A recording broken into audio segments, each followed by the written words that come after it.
მსგავსი კვირეული ეტყობა წელიწადში ორჯერ, მაისის თვეში და ნოემბრის ბოლო კვირაში და 2013 წლიდან ვატარებთ საქართველოს უერთდება, ეს არის ევროპული ინიციატივა, თითქმის ყველა ქვეყანა ევროპის მასშტაბით ატარებს და უერთდება ამ კვირეულს, რომლის მიზანია, რაც შეიძლება მეტმა ადამიანმა იცოდეს ამ ინფექციების შესახებ, ჩაიტარონ ტესტირება იყოს ხელმისაწვდომი, მათთვის იყოს უფასო და მაღალი რისკ ჯგუფებისთვის ანონიმური, კონფიდენციალური და სხვადასხვა ყოველ წელს სხვადასხვა სლოგანები გვაქვს ტესტირების ცნობადობის გაზრდის მიზნით და წლევანდელი უკავშირდება იმას, რომ მიგრაციული პროცესებიდან გამომდინარე, რომელიც ქვეყანაში აქტიურად არის, საქართველოშიც ბევრი მიგრანტი ყავს და ასევე ქართველებიც არ მიგრირებენ, ხელმისაწვდომი იყოს ევროპის მასშტაბით ტესტირება მიგრანტ მოსახლეობაზე ამ ინფექციებზე და თუ კი ისინი დადასტურდება, მათ რომელიმეს დაუდასტურდება HIV ინფექცია ან ვირუსული ჰეპატიტები, მათ უნდა მიიღონ შემდგომი კონფირმაციული დიაგნოსტიკა, ასევე უფასოდ და მერე ჩაერთონ მკურნალობაში, ანუ რაც შეიძლება მეტი იყოს ხელდროული გამოვლენა ამ ინფექციების და შემდეგში მკურნალობა. ბატონო ლაშა, თქვენ მინდა გკითხოთ, როდესაც საუბრობთ HIV ინფექციებსა და ჰეპატიტებზე, რა არის ის მთავარი გამოწვევა, რომელთა წინაშეც მოქალაქეები ჯერ კიდევ დგანან, იმიტომ რომ რა გამოწვევები გვაქვს ზოგადად აი ამ მიმართულებით საქართველოში, იმიტომ რომ ჯერ კიდევ ბევრი ღიად არ საუბრობს ხოლმე როგორც წესი ამ თემის შესახებ. მოგესალმებით, მადლობა, სწორედ ბოლოს რას ვიცით, არის თავარი გამოწვევა, რომ ადამიანები ღიად ვერ საუბრობენ მივდივართ სტიგმასთან. ამ მსგავსი კამპანიების მიზანი სწორედ ის არის, რომ საზოგადოებასთან მივიდეს ინფორმაცია, თუ რა პროცესები მიმდინარეობს ქვეყანაში, რამდენად მტკივნეული არის მკურნალობა, ან HIV ინფექციის მართვა, ძალიან კარგი შედეგებია ჩვენს ქვეყანაში, ზოგადად მსოფლიოში, უბრალოდ ადამიანებს ეშინიათ ტესტირების ჩატარება იმ ადამიანებს, ვინცაც ჯერ არ გაუკეთებიათ და აუცილებელი არის, რომ მათი თვითონ თავიანთი სტატუსი. ნახეთ, ჰეპატიტებზე რო ვისაუბროთ, ეხლა ხდება 10 წელი, რაც ჩვენს ქვეყანაში ელიმინაციის პროცესი მიმდინარეობს, 2015 წლის გაზაფხულზე დაიწყო ეს პროცესი და 10 წლის განმავლობაში ძალიან ბევრი ადამიანმა იმკურნალა, 100,000-მდე ადამიანი არის ნამკურნალები, ახლა 98-99% გვაქვს შედეგი, განკურნებული ადამიანები არიან, შესაბამისად ძალიან კარგი შედეგია, მაგრამ სამწუხაროდ არიან ათასობით ადამიანები, ვინც იცის თავის სტატუსის შესახებ და ჯერ არ მკურნალობს. ნახეთ, რას ვიძახი, იციან. მათ იციან, რომ ისინი სამკურნალოები არიან, სამწუხაროდ არ მოდიან. 10 წლის განმავლობაში ეს არის ძალიან რთული ჩვენ ესე ვეძახით ყოველ შემთხვევაში რთული კონტინგენტი, რომელიც 10 წლის განმავლობაში ვერ მოახერხა მკურნალობაში ჩართვა. თვითონ ელიმინაციის პროგრამაში ვფიქრობ, რომ პირდაპირ ხელშესახები პრობლემები და გამოწვევები თითქმის არ არსებობს, იმიტომ რომ ნულამდეა დაყვანული ფინანსური ხარჯები არ არსებობს. ნებისმიერი კვლევა და მედიკამენტი არის უფასო. ხელმისაწვდომის თვალსაზრისითაც ვფიქრობ, რომ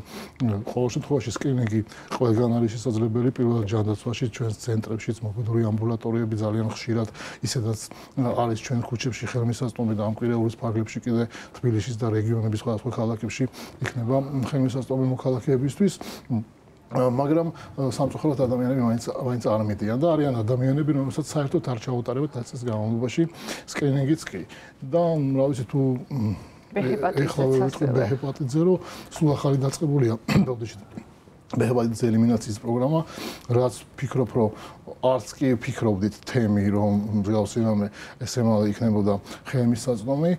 ყველაზე დიდი გამოწვევა მაინც არის ინფორმაციის ნაკლებობა. მე ვფიქრობ, რომ აქ გარკვეული კონტრიბუცია სახელმწიფოც უნდა ჩადოს. 10 წელია, როგორც ვახსენე, ელიმინაციის პროგრამა მიმდინარეობს, თითქმის დასასრულამდე არის მისული ეს პროცესი და ეხლა ალბათ ისევ იმ ტიპის და იმ მასშტაბის კამპანიაა საჭირო, რაც დასაწყისში იყო, იმიტომ რომ ბევრ ადამიანს გონია, რომ აღარ მიმდინარეობს მკურნალობა და დიდი მადლობა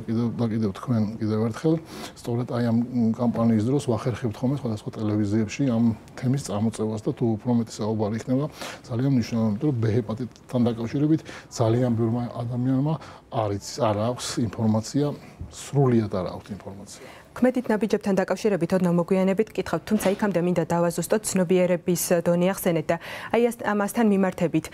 რა ასე ვთქვათ, მითები და რეალობა არსებობს ჯერ კიდევ, რომელიც საზოგადოებაში წავედ არის ასე ვთქვათ დამკვიდრებული, როდესაც აი ამ თემებზე ვსაუბრობთ. ძალიან რთული წარმოსადგენია, რომ 10 წლის განმავლობაში ხედავდი ადამიანებს, როგორც ვახსენეთ, 100,000 ადამიანმა იმკურნალა და ძალიან დიდია განკურნების შედეგი. თითქმის კი არ არსებობს პირდაპირ ცუდი შედეგები, რამაც შეიძლება ადამიანი დააზიანა, მაგრამ მიუხედავად ამისა, ადამიანები ფიქრობენ, რომ მაინც საცდელი წამლებია. ეს იყო ყველაზე გავრცელებული მითი. რთული არის ის, რომ თვითონ დაავადება არის ისეთი, რომ არ აქვს გამოკვეთილი სიმპტომები, არ აწუხებს პირდაპირ ვთქვათ პაციენტს, შესაბამისად ისინი ფიქრობენ, რომ არიან კარგად და არ საჭიროებენ მკურნალობას. სამწუხარო ის არის, რომ ძალიან ვერაგი დაავადება არის და როდესაც უკვე პრობლემები წარმოიქმნება, მე ძალიან რთულია მისი მოგვარება, მივდივართ ციროზამდე, დეკომპენსაციამდე, სადაც საკმაოდ რთული ხდება ხოლმე მართვა. აი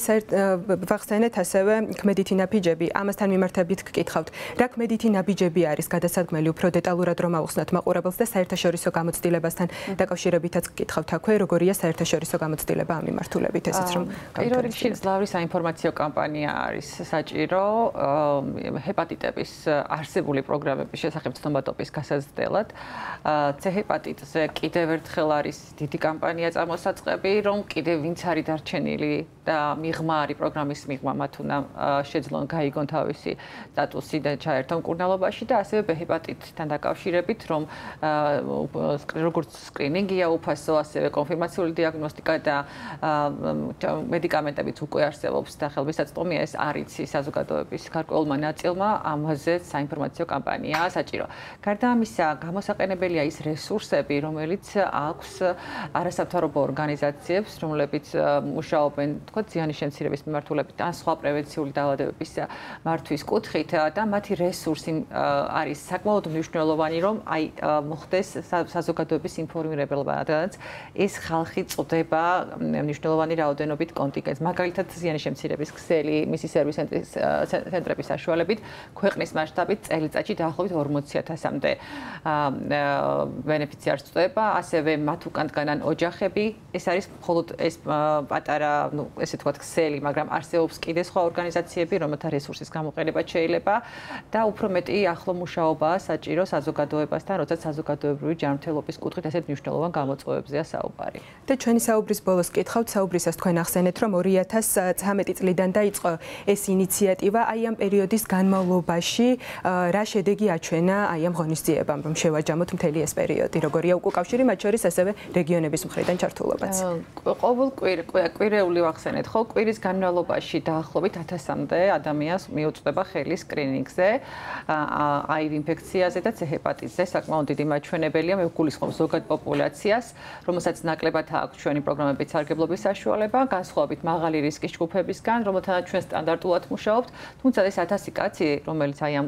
თქვათ მაისის თვეში და ამას დაემატება 1000 ნოემბერში, საკმაოდ მნიშვნელოვანი ციფრებია, პატარა ქვეყნისთვის, როგორც არის საქართველო, თან თუ გავითვალისწინებთ იმ ფაქტს, რომ 2013 წლიდან ვატარებთ ასეთი სახის ღონისძიებებს და ამას ემატება მობილური ამბულატორიები, რაც ლაშამ ახსენა, ჩვენი სერვის ცენტრები 14 ცენტრი არის, 9 მობილური ამბულატორია არის და თუ კი ვინმეს დააინტერესებს ჩაიტაროს სკრინინგი, მათ შეუძლიათ მოგწერონ ზიანის შემცირების საქართველოს ქსელის Facebook გვერდზე, რომელი ქალაქიც აინტერესებთ, ავტომობილპასუხე გადაამისამართებს ტელეფონის ნომერის მისამართს მიაწვდის და მათ უკვე შეუძლიათ თავისუფლად მიმართონ და ჩაიტარონ სკრინინგი.